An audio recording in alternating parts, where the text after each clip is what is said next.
don't think that you're getting on my nerves or anything like that. I'm trying to get you to express to me what's going on because I need to make a decision whether or not I'm going to give you the year that you all agreed to or either 2 years. Welcome to the Court of Justice. Court is calling 2022 CR 6748 and 2022 CR 6827, State of Texas versus Aisha Calderon. I have parties announced for the record for the state. Jason Garahan, Your Honor. Defense. Andrew Fraley. And are you Aisha Calderon? Yes, ma'am. Did you review the documents entitled Motion to Revoke Community Supervision and First Amendment Motion to Revoke Community Supervision in each cause number with your attorney, and did you understand them? Yes, ma'am. Are you the same Aisha Calderon who was placed on community supervision in 2022 CR 6748 for the offense of unauthorized use of a vehicle on September 22nd, 2022 for a term of 5 years? Yes, ma'am. And are you the same Aisha Calderon who was placed on community supervision in cause number 2022 CR 6827 for the offense of possession of a controlled substance, penalty group 1 less than 1 gram on September 22nd, 2022 for a term of 5 years? Is that you? Yes, ma'am. State, are you proceeding on the same allegations in each motion? Yes, we are, Your Honor. Any objection to the state reading the allegation and the defendant's answer being for both motions? Defense?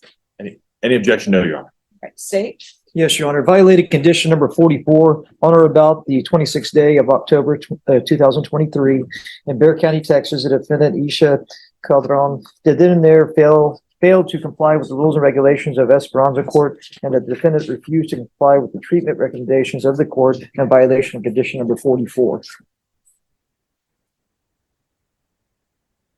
All right. Just off the record for a moment, I don't see a violation of 44 on the motions that I had. Okay, thank you.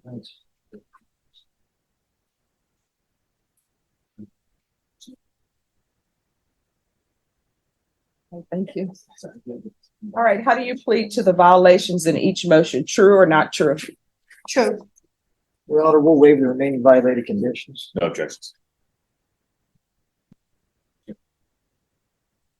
Did you understand by pleading true to violation of condition number 44, the court could find it true, grant a motion, and sentence you up to 2 years in the state jail facility in each cause number and up to a $1,500 fine in each cause number? Did you understand? Yes, ma'am. Knowing that, do you still wish to plead true to violation of condition number 44? Yes, ma'am. In each cause number, the court will find violation of condition number 44 true. Is there a proposed agreement? Yeah, there is, Your Honor.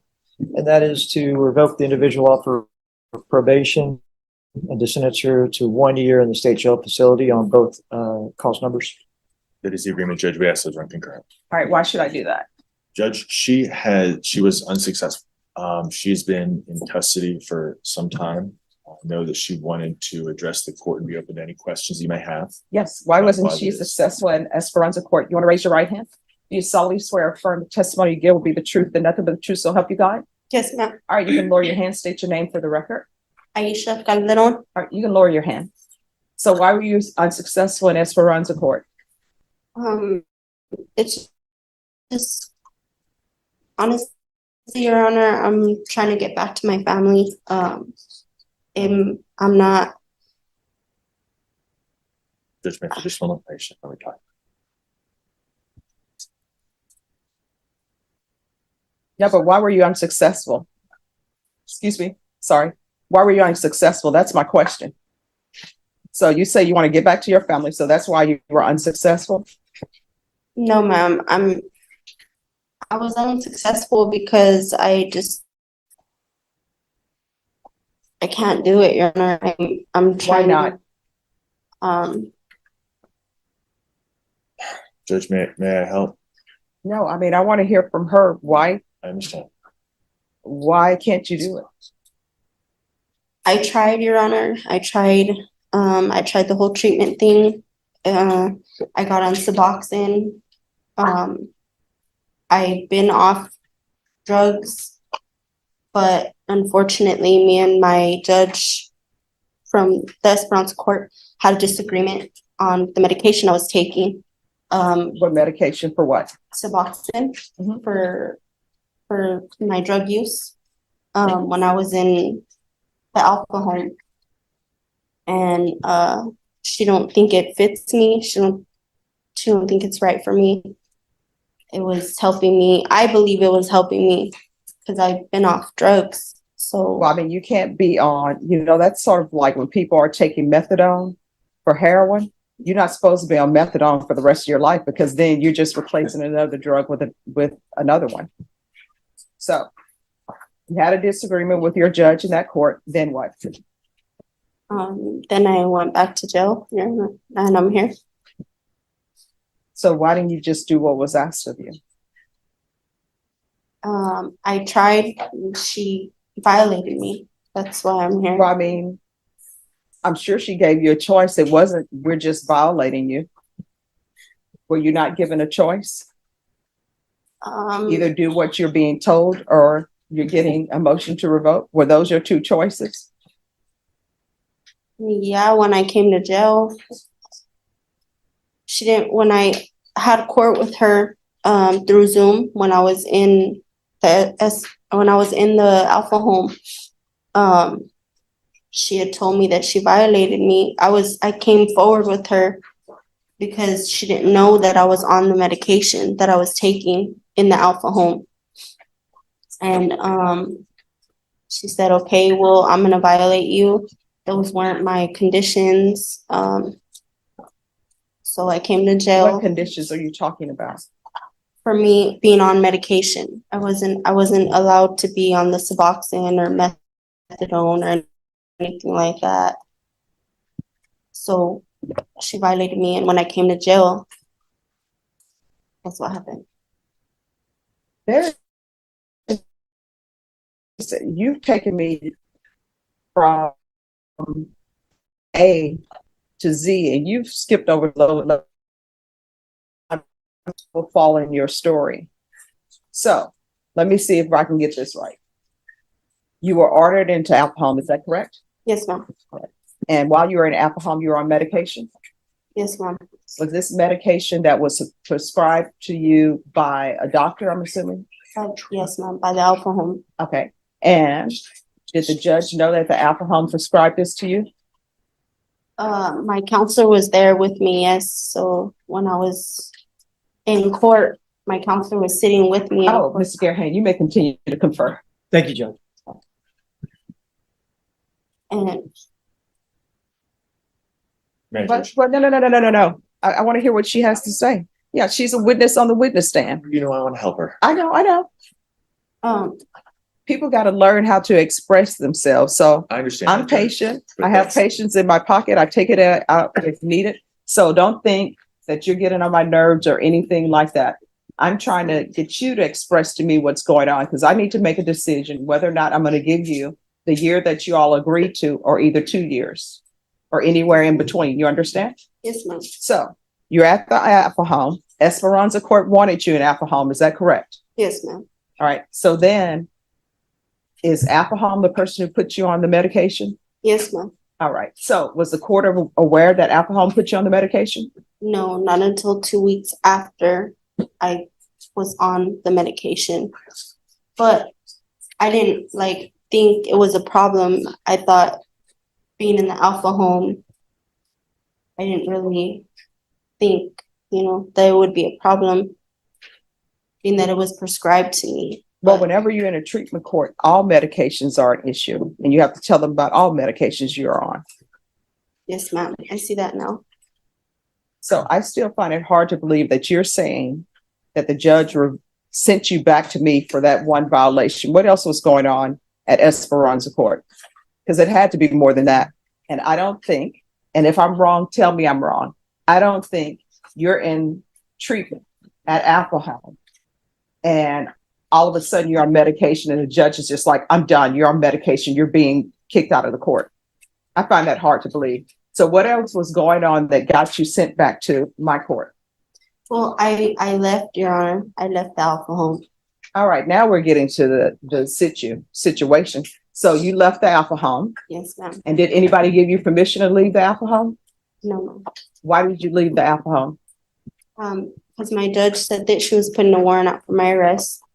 She wanted me to turn myself in but I didn't. I left All right, and where did you go? to my friends that I was staying with, Marcy. Any other questions?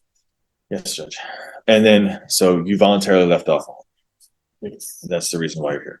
yes, And you take full responsibility for that, right? yes, I did. You knew that was going to get you violated Yes, and it was going to get you in trouble. You're going to get sent back to jail. You knew that, right? yes, But you did it anyway. I'm sorry, but you did that anyway? yes, And you want to tell the judge that you take full, we talked about this earlier and you said you want to take full responsibility for your actions, right? yes, ma'am. I do want to take full responsibility, Judge. I realize now that last time I had you in court, you had told me that my people, places, and things would basically get me nowhere, and they haven't. I realize that now. So what you had told me earlier was that when the judge talked to you before, it was about who you were hanging out with, right? Yes. And the people you associate yourself with used to be the problem. It Yes. still is the problem, right? Yes. That was something that you told me that you remember the judge telling you. Yes. And then now you have a plan going forward Yes, I do. where whenever you're released, whenever that is, be it whenever that is, your plan is to move back and leave San Antonio. Yes. Where are you going to go? Pittsburgh, Pennsylvania, With? with my brother and my sister. And the reason is because you don't have the same temptations for drugs that you do in Pittsburgh because I'm with my family. you don't, it's not as easy to get those when you know everybody in San Antonio. No, it's not. And does your brother and sister-in-law have children? No.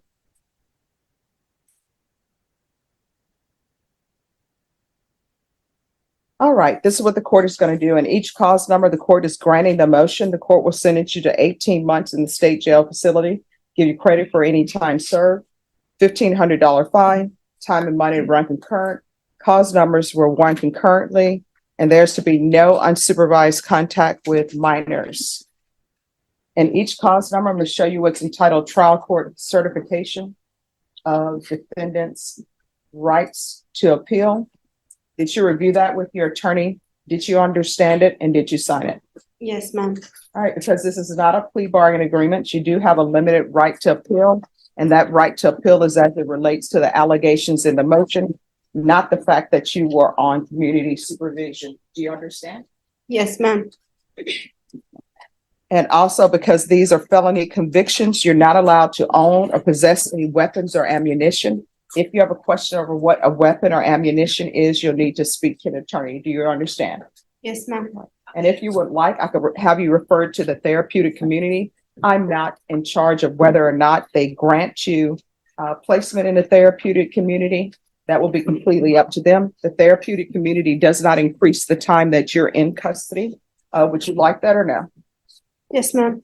All right. So in each cause number, the court will recommend the therapeutic community.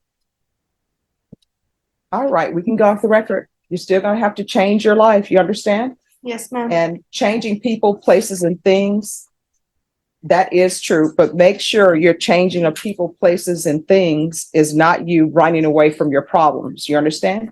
Because Yes, ma'am. whenever you stop running, the problem that you were running away from is still right there.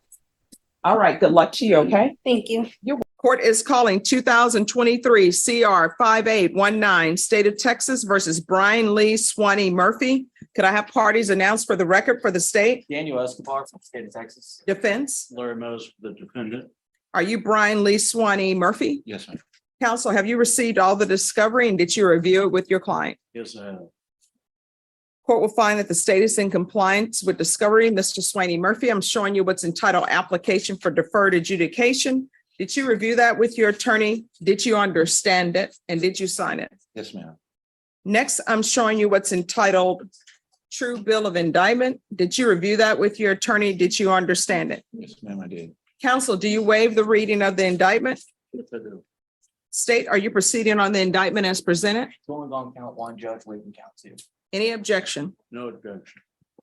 Off the record, probation, this is going to be a PSI. All right, we're back on the record. Mr. Swanee Murphy, I'm showing you what's entitled Court Admonishments and Defendant's Waivers and Affidavit of Admonitions. Did you review that with your attorney? Did you understand it? Did you sign it in all the appropriate places? Yes, ma'am.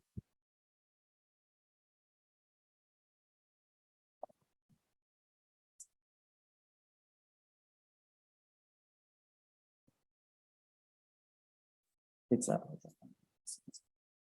initial right there. Yes.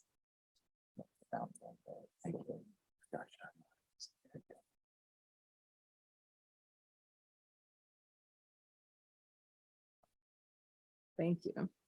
Be surprised how many people don't have anything.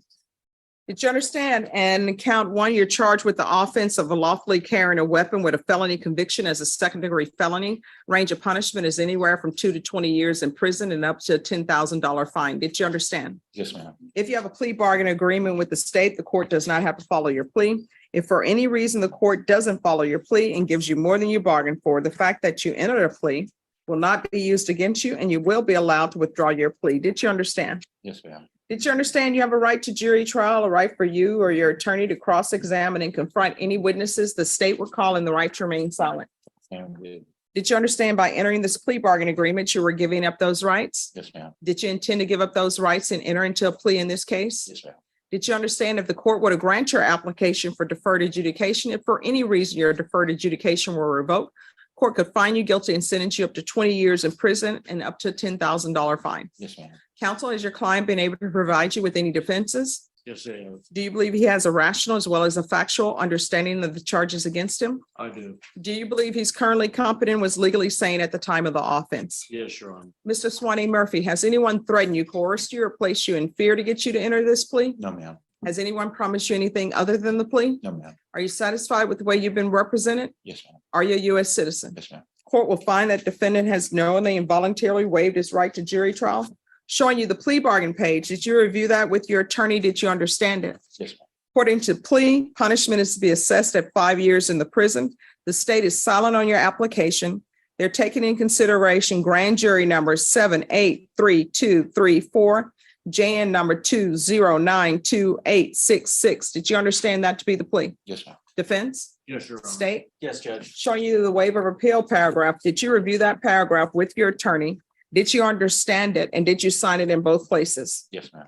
Did you understand by signing that you're waiving your right to appeal? The only items that can be appealed are written pretrial motions that have been filed, heard, and ruled upon by the court. Did you understand? Yes, ma'am. Counsel, have there been any such motions? No. Then to the offenses charged, how do you plead? Guilty, not guilty, or no contest? No contest. State any evidence to support the defendant's plea? State offer states exhibit 1 in all attachments. No objection. All right, I'm showing you what's entitled waiver and consent to stipulation of testimony and stipulations. Did you review that document with your attorney? Did you understand it? And did you sign it in all the appropriate places? Yes, Your Honor. Again, did you understand you have a right to jury trial, a right for you or your attorney to cross-examine and confront any witnesses the state would call in the right to remain silent? Yes, ma'am. Did you understand that today the state will be presenting evidence in the form of witnesses' statements and police reports, but most importantly, there'll be no live testimony? Did you understand? Yes, ma'am. Court will find that defendant has knowingly and voluntarily waived and consented to stipulation of testimony and stipulations. Court will accept into evidence states exhibits 1 and attachments and review the same.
All right, after reviewing states exhibits one and attachments, the court will find there's sufficient evidence to find you guilty. The court will defer finding of guilt as you've applied for deferred adjudication.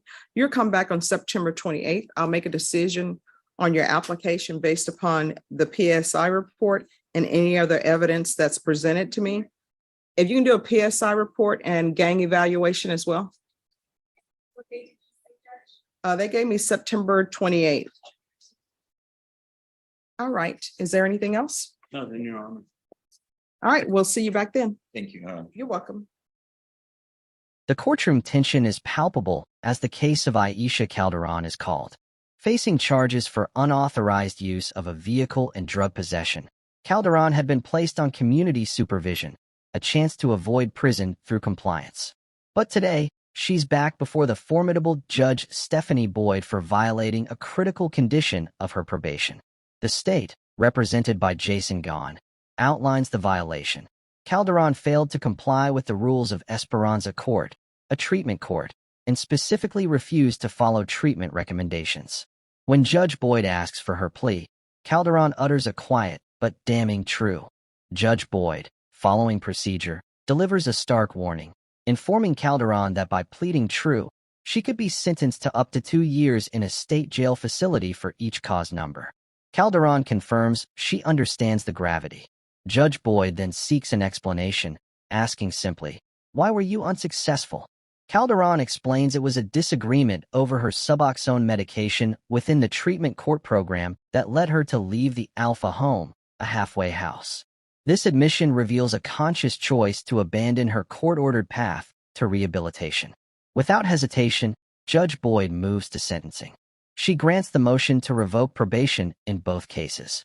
In a decisive blow, Judge Boyd sentences Calderon to 18 months in the state jail facility, with credit for time served, and imposes a $1,500 fine for each case, to run concurrently.